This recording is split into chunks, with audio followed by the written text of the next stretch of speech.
Hey everybody, this is David from 4-State Paranormal, Haunting History, and Paranormal Frequencies. I'm here to give you some paranormal tips, 5 mistakes that beginning teams make.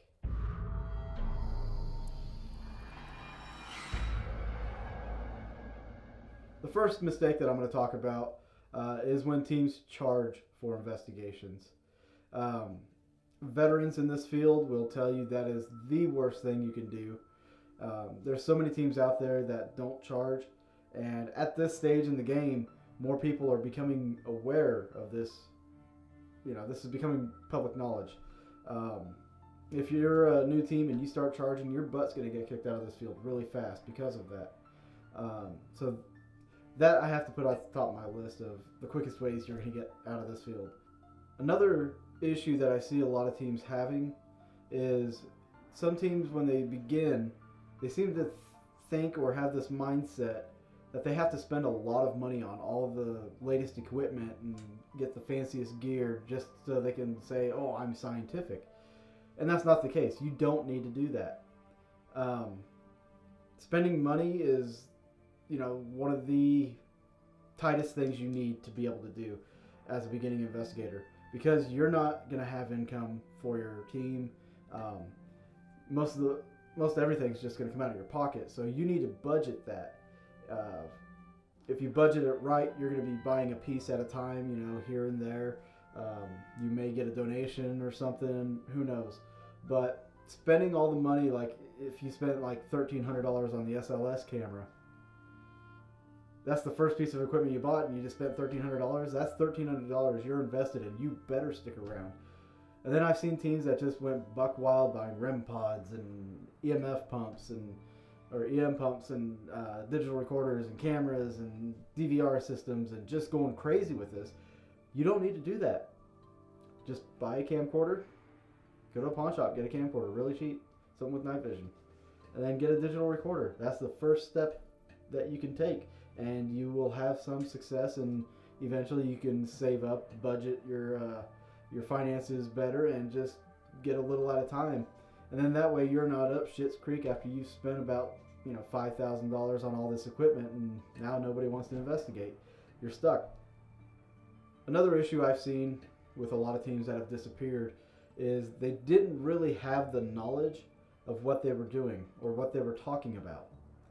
So many times have I seen teams try to pretend that, oh yeah, I've been in this field for whatever, I grew up with paranormal, and they try to explain EMF or they try to explain an EVP, and I'm staring at them and I'm trying not to say anything, but I'm visually or mentally slapping the crap out of them.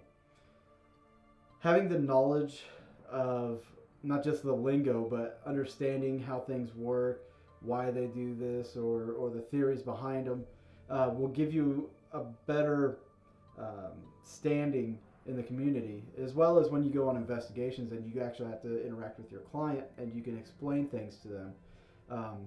Sometimes there are some people out there that can spot a lot of BS, and if you're not up on your knowledge and you're trying to explain things by going, and then that thing, when well, on taps they said that you can do this. People are not going to be responsive to that. They're going to be like, ooh, I just let somebody that's like new in. Another big thing is being unprofessional on investigations. You have your life outside of investigating, or at least you should. But I've seen also where people bring that life into their investigating. And I've heard horror stories about investigators who have shown up on drugs. People that have didn't really even investigate somebody's home. They just kind of hung out, or they drank, or they were cussing in front of the kids, or they didn't have the knowledge of why their K2 is going off when all their cell phones are getting text messages and stuff. But they went and told the client, oh, your house is so haunted, there's so many ghosts here. Being unprofessional shows. I mean, it's not, you don't even have to talk to somebody. You could dress like a slob. You could look like you just got out of jail. people pick up on everything visually. You can turn somebody off just by knocking on the door. They open the door and you're right there, and they look at you, and you know. Being professional is a huge part of running a successful paranormal team. The last thing that I want to touch on, just as because I'm keeping this to 5, I don't want to go through more on the list. The last thing that I'm going to touch on that a lot of new teams seem to do is they try to do too much too soon.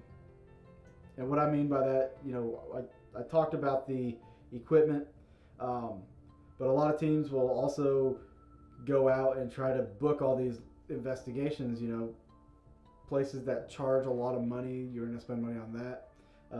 They're going to book any private residence that they can get. Their friends will tell them, well, my place is haunted, you should come do this. That takes time out of your work, and it takes time out of your home life, and it takes money to go do this stuff. And if you're taking time out of work, you're losing money there too. So when your investigators on your team are having to do all this, eventually there's going to be that strain where X can't go and this person can't go, and then you're stuck, and then you have to start fighting, and people get kicked off the team, and then the team can't go anywhere because it's just you, and you're left all alone with $13,000 worth of equipment. So try not to do too much too soon. Do like an investigation once a month or once every 2 months or something, just to start out. Or if you do an investigation, if you want to do one on multiple occasions, make it a place that a place that is cheap and is close, and a place that everybody can meet at, a place that will let you in once or twice a month. Those places are really great to start off in, and get your practice in with them too. Try new things in these locations, and work on your professionalism while you're there. Those are just 5 things that I wanted to touch on that new teams do that really cause them to crumble and collapse. A lot of us veterans see this, and sometimes we say thank God they're gone, and sometimes these people turn out for the best. But if you're starting a new team, best of luck to you. Don't do any of these things that I just mentioned, and you might be on the right track to keeping your team going long term. If you like this video, go ahead and hit the subscribe button somewhere around here to subscribe to our channel. You can like it as well, share it if you would. If you have any questions, comments, or recommendations for another Paranormal Tips video, you can leave a comment in the comment section. So for 4 State Paranormal, Paranormal Frequencies, and Haunting History, I am David Glidden, and I'll see you later.